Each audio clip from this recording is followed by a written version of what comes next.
अयोध्या। पूर्व सांसद बृजभूषण शरण सिंह की जन्मदिन की अवसर पर राष्ट्र कथा महोत्सव का हो रहा है आयोजन।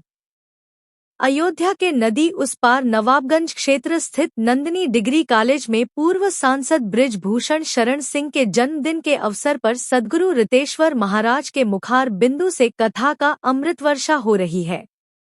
ये राष्ट्र कथा महोत्सव जनवरी 2001 से शुभारंभ हुई है और ये कथा जनवरी 2008 को संपन्न होंगी।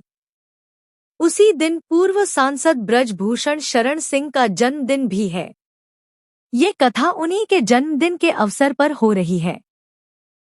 इस कथा को सुनने वालों का तांता लगा है और भारत के कई राज्यों के लोग इस कथा का रस पान ले रहे हैं, जिसमें राजनैतिक व सामाजिक व साधु संत व स्थानीय निवासी और छात्र छात्राएं हैं सम्मिलित है और पूरा नंदिनी डिग्री कॉलेज का प्रांगण खचोखच भरा रहता है।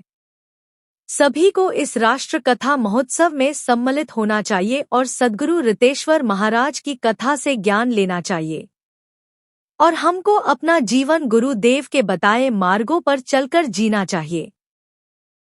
वहीं आए हुए भक्तों ने बताया कि आज के समय में देश में राम कथा, श्रीमद् भागवत कथा और अन्य कथाएं होती हैं, वहीं कथा में यहाँ से हम कुछ लेके जाएंगे और जब हनुमान चालीसा का पाठ करेंगे एक नई ऊर्जा। हनुमान चालीसा करना कैसे? लाल आसन पे बैठ करके और जैसे इनका दीपक जला करके यदि आप हनुमान चालीसा का पाठ करते हैं, सद्गुरुदेव भगवान को प्रणाम करते हैं, तो आपके घर में, आपके परिवार में बच्चे का भविष्य, आपके घर में धन धान्य की वृद्धि और सुख शांति समृद्धि जो भी आपकी मनोकामना है वह अवश्य पूर्ण होगा। आप सब कथा के बाद दंड को यहीं से ही प्रणाम करें। वहां दंड में अगर जा सकते हैं तो आप जाएं, और नहीं तो यहीं से प्रणाम करें। चप्पल उधर डाल के कहे प्रभु हम राष्ट्र कथा में आए थे नंदिनी निकेतन में, अयोध्या धाम में, आप हमारी मनोकामना को पूर्ण करें। ऐसी हमें प्रकल्प और कल्पना के साथ अपने अद्भुत और दिव्य दृष्टि के साथ यहाँ से जाना है और घर में एक ही प्रेम गाथा करना है कि सुना विभीषण प्रभु करे रीति अकरण सदा सेवक।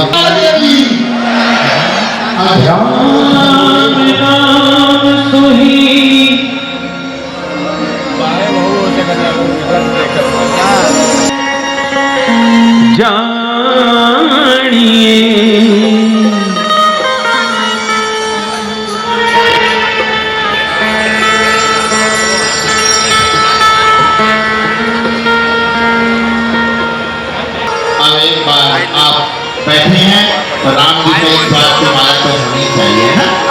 जब कथा में चलते हैं तो जब भोजन करते हैं तो हाथ पैर धुलते हैं कि नहीं धुलते हैं ना, ताली के साथ। इधर मेरी मातृ शक्तियां बैठी हैं, बच्चे बैठे हैं, इधर हमारे देवतुल्य सारे माता पिता बुजुर्ग बैठे हैं, तो सभी कहें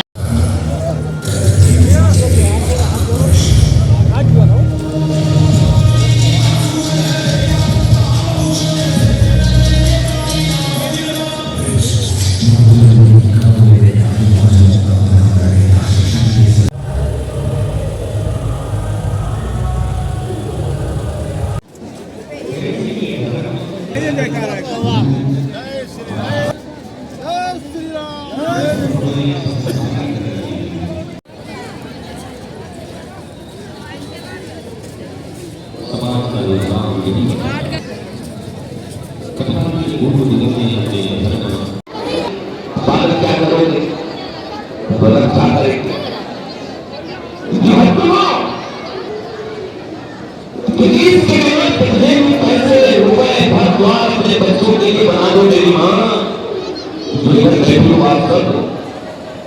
आपसे ही सब कुछ है। सबसे बड़ा भक्त बना देने का कला और सत्य अगर किसी मेरे ब्रह्मा में है, दयालु में मिला सकते पहले भगवान का भक्त बना। सर्वप्रथम हम नेताजी को जन्मदिन की बहुत बहुत बधाई देते हैं, शुभकामनाएं, ईश्वर कृपा उन पर बनी रहे।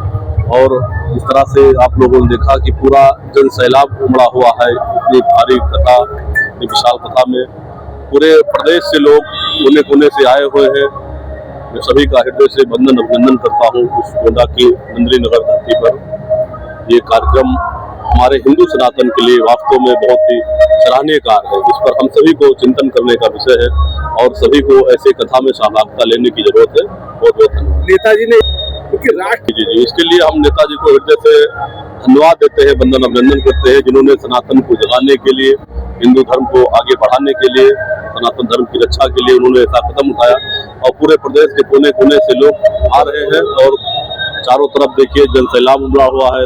सारे लोग कथा सुनने के लिए जन्मदिन की उनको बहुत बहुत ढेर सारी शुभकामनाएं देते हैं। बहुत बहुत धन्यवाद।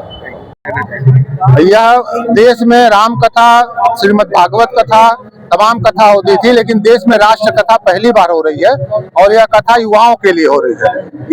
युवा लोग कैसे अपने को निखारें और गुरुजी ने बताया है और गुरुजी के जितने भी उन्होंने उपदेश या अपना व्याख्यान जो भी कह लीजिए, जो कथा कही है, उनकी कथा को अगर आप ध्यान से सुन लेंगे तो आपके सारे प्रश्नों का उत्तर आपके अंदर मिल जाएगा। सब नेताजी ने इतनी अच्छी जो है, नेताजी ने एक काम और बहुत अच्छा कर दिया कि हमारी जो पुरानी परंपरा थी, सांस्कृतिक परंपरा थी, हर गरीब आदमी भी कथा में कुछ न कुछ देता था। बीच में बड़े बड़े लोग कथा कराने लगे तो उससे क्या हुआ कि लोग डरने लगे कि उतने बड़े आदमी के यहाँ मैं कैसे 5 किलो बथुआ लेके जाऊं, 5 किलो चीनी, 5 किलो गुड़, 500 रुपया मैं कैसे लेकर। नेताजी ने एक आह्वान करके इसको भी खोल दिया। इस कथा में सर्व समाज की भागीदारी है और सर्व समाज ने अपना योगदान दिया है। भले वो 1 किलो मटर का हो, 1 किलो गुड़ का हो, लेकिन सबका योगदान पहुंचा है। सर जन्मदिन के अवसर पर नेताजी क्या है? नेताजी के जन्म, नेताजी से निखर रहे हैं हर जन्मदिन पे अपने, सबका कम होता है, इनका एक एक निखरता जा रहा है, वर्ष इसी तरह निखरता रहेगा। बहुत बहुत शुभकामनाएं। नेताजी जन्मदिन 8 तारीख को है। Good name sir, good name. अरे हम संजय सिंह बबलू, अध्यक्ष भारतीय कुश्ती संघ। ठीक है। शुभ अवसर पर ये कथा जी के जन्मदिन के अवसर पर बहुत बहुत बधाई, शुभकामना। और राष्ट्र कथा जो श्री क्या नाम रितेश्वर जी महाराज ने जो कहा, उनकी बाणी सुन के मन बहुत प्रसन्न है। अब हम लोग चल रहे हैं घर की ओर। फिर 8 तारीख को जोड़ने का काम कर राष्ट्र को जोड़ने का, जी जी राष्ट्र को जोड़ने की बात हो रही है, हम लोग जोड़ेंगे बस। नेताजी के जन्मदिन के अवसर पर क्या कहेंगे? बहुत बहुत बधाई नेताजी को। नाम अपना बता दें आपसे। हार्दिक बधाई। और जितना बड़ा आयोजन सांसद जी ने किया है, अभी तक हमारे ख्याल से पूरे देश में इतना बड़ा आयोजन किसी ने सोचा भी नहीं होगा। करने की तो बहुत बड़ी बात, और इसका बहुत अच्छा मैसेज पूरे समाज पे जाएगा। और जो महाराज जी ने गुरुकुल में भाषण दिया, भी बहुत अच्छा भाषण दिया। हमारे पास सारी पद्धतियां थी, हम उसको भूल चुके हैं। पुनः जैसे वो देश में वापस लौटे, गुरुओं के ही माध्यम से वापस लौटेंगे। हम लोग खो चुके हैं, वापस लौटेंगे। देश अपने आप, वो शिक्षा आ जाए, देश अपने आप उठ जाएगा। हम लोगों के पास सारी चीजें थी, इससे बड़ी बड़ी मिसाइलें थी बाढ़ के माध्यम से, वो सब वापस लाया जाएगा। ठीक, बहुत बहुत धन्यवाद। गुड नेम बताएं। राम मनोहर सिंह। ये राष्ट्र कथा हो रही है, ये देश के भविष्य निर्माण की कथा है और जो छात्रों को और जो नौजवानों को जो संदेश सदगुरु महाराज जी ने दिया है, और जैसा कि अभी पूर्व प्रमुख जी कह रहे थे, गुरुकुल की जो परंपरा थी हमारे यहाँ, उसको पुनर्जीवित करने की आवश्यकता है। गुरुजी ने कॉन्वेंट और जो स्कूल हैं उनके बारे में प्रकाश डाला है। तो एक बच्चों में एक जागरूकता का जो ये काम हो रहा है, ये बहुत ही प्रशंसनीय है और अनोखा है। देश में किसी ने ऐसा किया नहीं होगा, तो सम्मानित सांसद जी करा रहे हैं। नेताजी के जन्मदिन, नेताजी के जन्मदिन पर नेताजी को बहुत बहुत बधाई। और नेताजी तो अपने जीवन में जो चाहते हैं वो सब पा लेते हैं, और जो भी उनकी इच्छा हो वो पाएं, यही शुभकामनाएं हैं। अजीत प्रताप सिंह, ब्लॉक प्रमुख, हुजूरपुर, बहराइच।